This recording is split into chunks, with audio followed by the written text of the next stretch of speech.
इयत्ता चौथी मंथन, विषय बुद्धिमत्ता चाचणी, टॉपिक सांकेतिक भाषा, व्यवसाय 31. प्रश्न: एका सांकेतिक लिपीत अक्षरांऐवजी अंक वापरले आहेत. अंकांचा व अक्षरांचा क्रम सारखा असेलच असे नाही. जर नागपूर बरोबर 57, रामपूर बरोबर 74 व रामनाथ बरोबर 64 तर नागराम बरोबर किती? मित्रांनो, आपल्याला प्रश्नामध्ये दिले नागपूर बरोबर 57. मग आपण ते लिहून घेणार.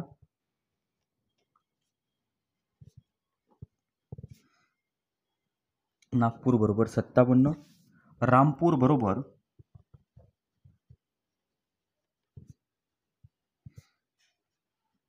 74, रामनाथ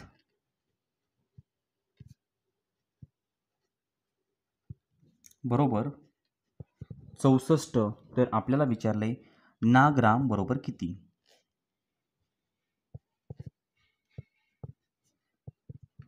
मित्रांनो, आता नाग या शब्दासाठी 5 हा अंक आलाय. बघा, नाग म्हणजे 5.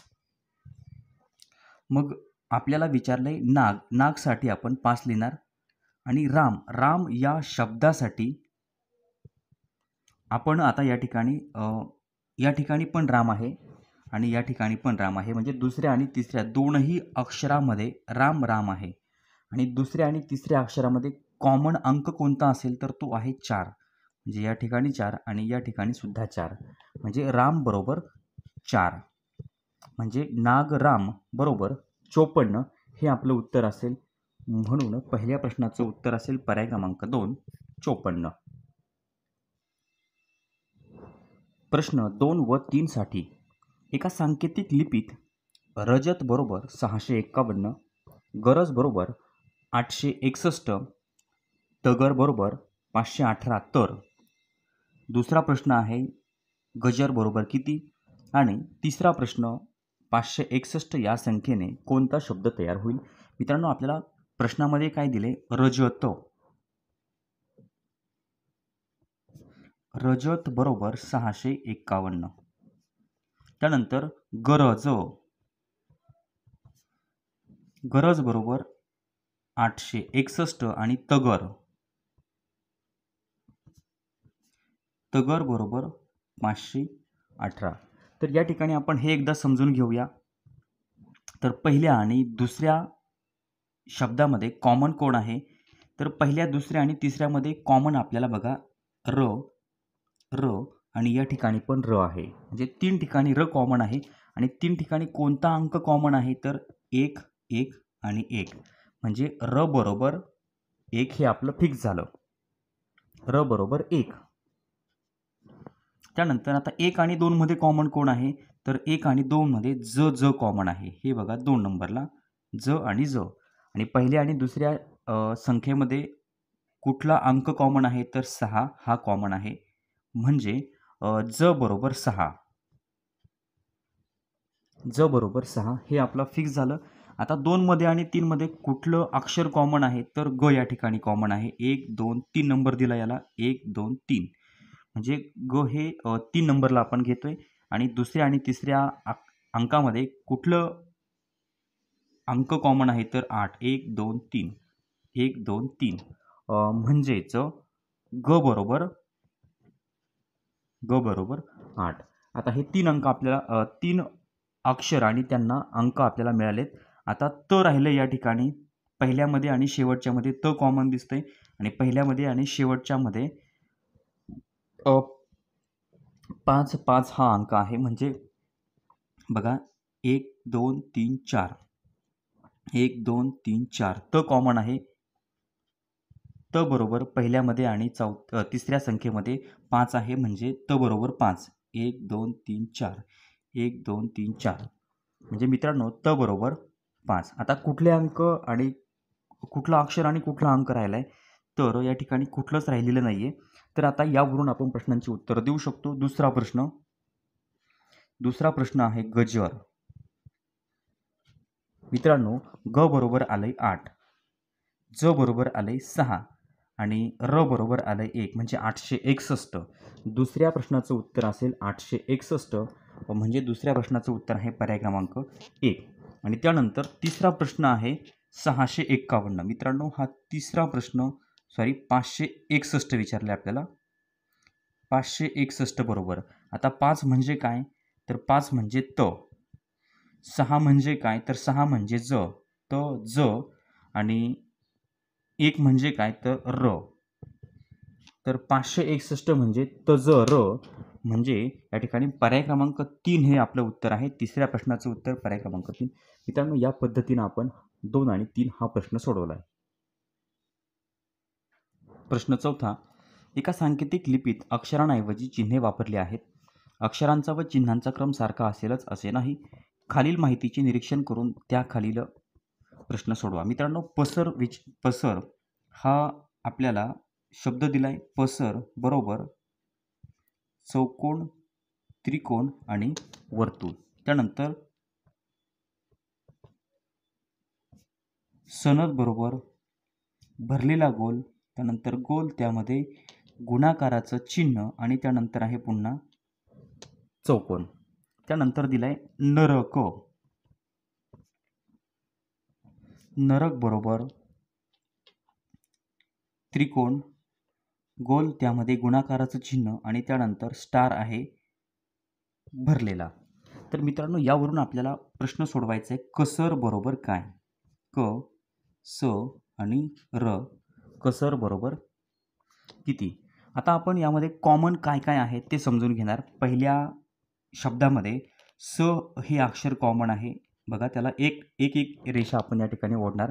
म्हणजे पहिल्या 2 मध्ये कॉमन कुठलं चिन्ह आहे? तर आहे ते चौकोनाचं. म्हणजे स बरोबर चौकोन हे आता फिक्स. स बरोबर चौकोन. दुसऱ्या आणि तिसऱ्यामध्ये कॉमन काय आहे? तर दुसऱ्या आणि तिसऱ्यामध्ये न कॉमन आहे. याला आपण खाली 2 रेषा ओढणार. नच्या खाली 2 रेषा. आणि दुसऱ्या आणि तिसऱ्या चिन्हामध्ये कॉमन काय आहे? तर या ठिकाणी वर्तुळ आणि त्यामध्ये गुणाकाराचं चिन्ह. याला आपण 2 रेषा, 1 2 1 2. म्हणजे न बरोबर वर्तुळ आणि त्यामध्ये गुणाकाराचं चिन्ह. आता पहिल्या आणि तिसऱ्यामध्ये कॉमन कोण आहे? तर र कॉमन आहे. मग 1 2 3 नंबरला घ्यायचं आहे म्हणून 3 रेषा. रच्या खाली 1 2 3 रेषा. मग आता पहिल्या आणि तिसऱ्या चिन्हामध्ये कॉमन कोण आहे? तर त्या ठिकाणी त्रिकोण आहे. मग त्रिकोणाला 1 2 3 रेषा, 1 2 3 रेषा. म्हणजे मित्रांनो, र बरोबर त्रिकोण. आता हे पण या ठिकाणी फिक्स झालंय. मग आता काय राहिले? प बरोबर या ठिकाणी पहिल्या अक्षरामध्ये प राहिलंय आणि चिन्हामध्ये गोल राहिला. म्हणजे प बरोबर वर्तुळ. दुसऱ्यामध्ये काय राहिले? द. तर द बरोबर भरलेला वर्तुळ. द बरोबर भरलेला वर्तुळ.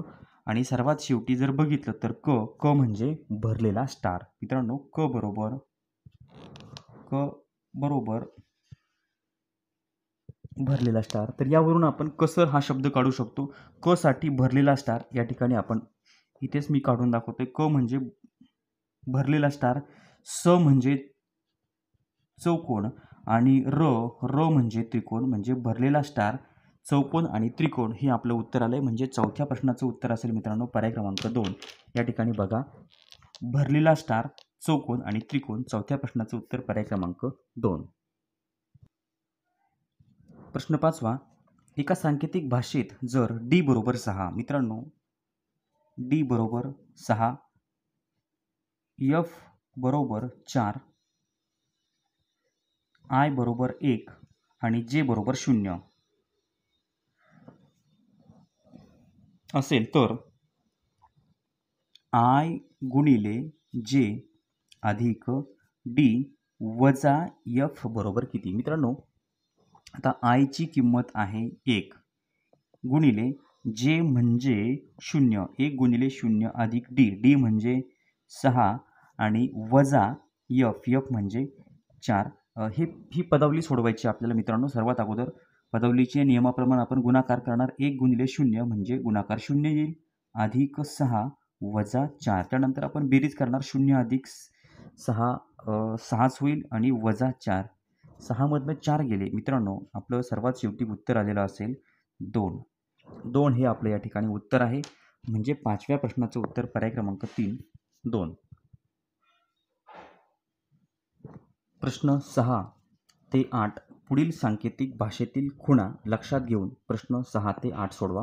मित्रांनो, 6वा प्रश्न आहे, कुरण हा सांकेतिक शब्द कसा लिहाल? मित्रांनो, कुरण हा शब्द मी या ठिकाणी लिहून घेतलाय. तर आता त्यामध्ये आहे क. आता क या अक्षरासाठी कुठलं चिन्ह आहे? तर क म्हणजे आलंय चौकोन. मग आता क म्हणजे चौकोन आपण लिहून घेतला. त्यानंतर उकार आहे. तर उकारसाठी बरोबरचं चिन्ह आणि त्यामध्ये ही आडवी रेष. त्यानंतर र. र साठी आलंय बघा या ठिकाणी र बरोबर वर्तुळ आणि त्या वर्तुळामध्ये गुणाकाराचं चिन्ह आणि न रे बाणाचा साठी भरलेला स्टार आलेला आहे. हे या ठिकाणी आपलं उत्तर असेल. तर असा पर्याय आपल्याला कुठं दिसतोय? पहिल्यांदी चौकोन, त्यानंतर बरोबर आणि त्यामध्ये आडवी रेष, त्यानंतर वर्तुळ, त्यामध्ये गुणाकाराचं चिन्ह आणि भरलेला स्टार. मित्रांनो, उत्तर आहे पर्याय क्रमांक 2. 6व्या प्रश्नाचं उत्तर पर्याय क्रमांक 2. प्रश्न नंबर 7. या ठिकाणी मित्रांनो काही सांकेतिक चिन्ह दिलेले आहेत. त्या चिन्हांपासून कुठला शब्द तयार होईल? तर सुरुवातीला आहे चौकट. चौकट म्हणजे क. त्यानंतर चौकट नंतर आहे भरलेला त्रिकोण. भरलेला त्रिकोण म्हणजे वेलांटी. मित्रांनो, ही या ठिकाणी मी पहिली वेलांटी घेतली की. त्यानंतर आहे स्टार. स्टार म्हणजे या ठिकाणी न आहे, हे आपण न घेतलंय. त्यानंतर आहे भरलेला चौकोन. भरलेला चौकोन म्हणजे या ठिकाणी काना आहे, म्हणजे की ना. आणि त्यानंतर आहे पुन्हा वर्तुळ आणि त्यामध्ये गुणाकाराचं चिन्ह. वर्तुळ आणि गुणाकाराचं चिन्ह म्हणजे र. आणि पुन्हा आहे भरलेला चौकोन. मित्रांनो, भरलेला चौकोन म्हणजे काना. म्हणजे या ठिकाणी शब्द तयार होईल किनारा. म्हणजे 7व्या प्रश्नाचं उत्तर असेल पर्याय क्रमांक 2, किनारा. प्रश्न 8वा, पुजारी या शब्दाचे सांकेतिक रूप कोणते? मित्रांनो, पुजारी म्हणजे सुरुवातीला आहे प साठी कुठलं चिन्ह आलंय? तर या ठिकाणी प म्हणजे त्रिकोण आहे. मग आता पुजारीसाठी आपण लिहितोय सुरुवातीला त्रिकोण. त्यानंतर उकार आहे. उकार म्हटलं की या ठिकाणी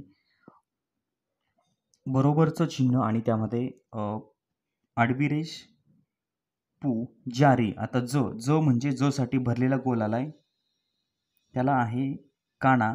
जला काना. कानासाठी आहे भरलेला त्रिकोण, पूजा. आणि त्यानंतर आहे र म्हणजे बघा या ठिकाणी वर्तुळ आणि त्यामध्ये गुणाकाराचं चिन्ह आणि वेलांटी आहे. वेलांटीसाठी भरलेला त्रिकोण. मित्रांनो, या पद्धतीनं सिक्वेन्स कुठे आहे? तर त्रिकोण, त्यानंतर बरोबरचं चिन्ह, त्यामध्ये आडवी रेष, भरलेला चौकोन, भरलेला गोल, भरलेला चौकोन, त्यानंतर गुणाकार. आणि या ठिकाणी मित्रांनो आपण चिन्हांचा जर विचार केला तर या ठिकाणी पर्याय क्रमांक 4 हे या ठिकाणी योग्य उत्तर आहे. म्हणजे फक्त काय झाले, चिन्हांची थोडी आदलाबदल झालेली आहे. 8व्या प्रश्नाचं उत्तर असेल पर्याय क्रमांक 4. प्रश्न 9 व 10 खालील सांकेतिक चिन्हांवरून प्रश्नांची उत्तरे द्या.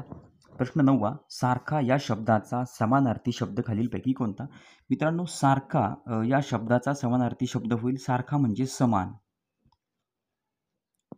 मग आता समान या अक्षरासाठी कुठले कुठले सांकेतिक चिन्ह वापरावे लागतील? तर आता आपण बघितलं तर स साठी आपल्याला घ्यावा लागेल भरलेला वर्तुळ. त्यानंतर म म्हणजे या ठिकाणी चौकोन आहे, त्याला काना जर असेल तर भरलेला चौकोन मा. आणि न म्हणजे या ठिकाणी हा स्टार. म्हणजे या चिन्हांचा जर विचार केला तर 9व्या प्रश्नाचं उत्तर असेल पर्याय क्रमांक 2. प्रश्न 10वा, संज्ञान या शब्दाचा विरुद्धार्थी शब्द कोणता? मित्रांनो, संज्ञान या शब्दाचा विरुद्धार्थी शब्द, संज्ञान म्हणजे सगळ्या गोष्टींची माहिती असणारा संज्ञान, आणि त्याला आपण अज्ञान म्हणू शकतो. संज्ञान, अज्ञान. ज्याला कुठल्याही गोष्टीची माहिती नाही असा अज्ञानी. आता या ठिकाणी अ साठी त्रिकोण आहे. अ या अक्षरासाठी न भरलेला त्रिकोण. त्यानंतर ज्ञ साठी आहे स्टार आणि तो भरलेला स्टार आहे. कानासाठी चौकोन भरलेला आणि न साठी या ठिकाणी पुन्हा हा स्टार. तर या चिन्हांचा जर विचार केला तर मित्रांनो 10व्या प्रश्नाचं उत्तर असेल पर्याय क्रमांक 4. प्रश्न नंबर 11. एका सांकेतिक भाषेत राजा बरोबर 12, राजा बरोबर 12, त्यानंतर मंत्री, मंत्री हा शब्द 34 असा लिहिला तर रात्री हा शब्द कसा लिहाल? रात्री बरोबर किती? मित्रांनो साठी 1 आहे, ज्यासाठी 2, त्यानंतर म साठी 3 आणि त्रि साठी 4. आपल्याला पाहिजे राचा जर विचार केला तर रा म्हणजे 1, मग रा साठी आपण 1 लिहिणार आणि त्रिचा जर विचार केला तर त्रि म्हणजे 4, मग रात्री म्हणजे 14 या ठिकाणी आपलं उत्तर असेल. मित्रांनो 11व्या प्रश्नाचं उत्तर पर्याय क्रमांक 3 14. बघा रा साठी 1 आणि त्रि साठी 4 म्हणजे 14. प्रश्न नंबर 12. मदन बरोबर 147, सदन बरोबर 724, तर स बरोबर किती? मित्रांनो मदन बरोबर 147, सदन बरोबर 724, तर आपल्याला विचारले स बरोबर स बरोबर काय? आता या ठिकाणी पहिल्या आणि दुसऱ्या अक्षरामध्ये द आणि न हे 2 अक्षर कॉमन आहेत, म्हणजे द आणि द. आता आपण द आणि द चा जर विचार केला तर आपण असं म्हणूयात 4 द बरोबर 4. त्यानंतर आहे न सुद्धा कॉमन आहे, मग न म्हणजे आपण 7 म्हणूयात, न बरोबर 7. आता काय राहिले म बरोबर राहिलं मग 1, म बरोबर 1 आणि स बरोबर काय राहिले तर स बरोबर मित्रांनो 2 राहिले. स बरोबर 2 म्हणजे 12व्या प्रश्नाचं उत्तर असेल पर्याय क्रमांक 1 2. प्रश्न नंबर 13. एका सांकेतिक भाषेत महाराष्ट्र या शब्दासाठी 6 7 8 9 हे अंक वापरले जातात, तर पती या शब्दासाठी 12 हे अंक वापरले जातात, तर राष्ट्रपती या शब्दासाठी कोणते अंक वापरले जातील? मित्रांनो महाराष्ट्र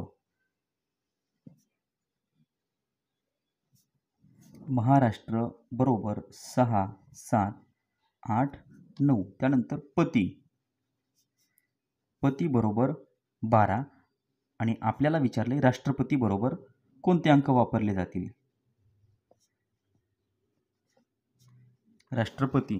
मित्रांनो महाराष्ट्रमध्ये राष्ट्रसाठी आपण 89 वापरलेत, मग राष्ट्रपतीमध्ये सुद्धा राष्ट्रसाठी आपण 89 वापरणार.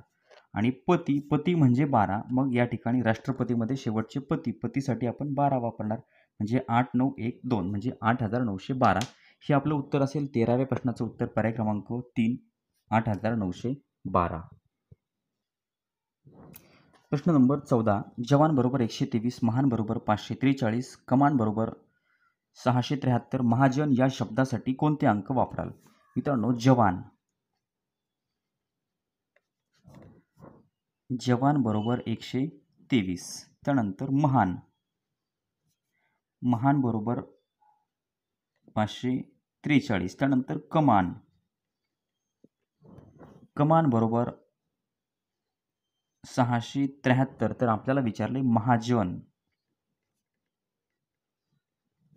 महाजनसाठी कोणते अंक वापराल? तर आता पहिल्या 3 मध्ये आपण जर कॉमन बघितलं तर न आणि न हे अक्षर कॉमन आहे आणि अंक जर बघितला तर 1 2 3 म्हणजे 3 आहे, न बरोबर 3. त्यानंतर आता पहिल्या आणि दुसऱ्यामध्ये कॉमन आहे का काही? तर या ठिकाणी काहीच कॉमन नाही आहे. दुसऱ्यामध्ये आणि तिसऱ्यामध्ये कॉमन आहे का? नाही आहे. पहिल्यामध्ये आणि तिसऱ्यामध्ये सुद्धा काहीही कॉमन नाही आहे. तर आपल्याला पाहिजे महा. आता मग या ठिकाणी महा म्हणजे त्याला 2 नंबर देतो मी. महा म्हणजे 54, मग महासाठी आपण लिहिणार 54. त्यानंतर आपल्याला पाहिजे न. आता ज साठी आपण घेणार 1. बघा यासाठी ज बरोबर 1, मग ज बरोबर 1 आणि न म्हणजे 3 आले, मग न बरोबर 3 म्हणजे 54 13 हे आपलं उत्तर असेल. मित्रांनो 14व्या प्रश्नाचं उत्तर असेल पर्याय क्रमांक 2 54 13 5413. प्रश्न नंबर 15 जर कमल बरोबर 637 नमक बरोबर 936 तर मन बरोबर किती? मित्रांनो हा 15वा प्रश्न आहे. या प्रश्नाचं उत्तर तुम्ही मला कमेंट बॉक्समध्ये सांगायचं आहे. या पद्धतीनं आपण सांकेतिक भाषा व्यवसाय 31 हा आपण या व्हिडिओमध्ये बघितला आहे. चॅनलवर नवीन असाल तर चॅनल सबस्क्राईब करा. व्हिडिओ आवडला तर लाईक करा, कमेंट करून कळवा आणि आपल्या मित्रांना शेअर करायला विसरू नका. धन्यवाद.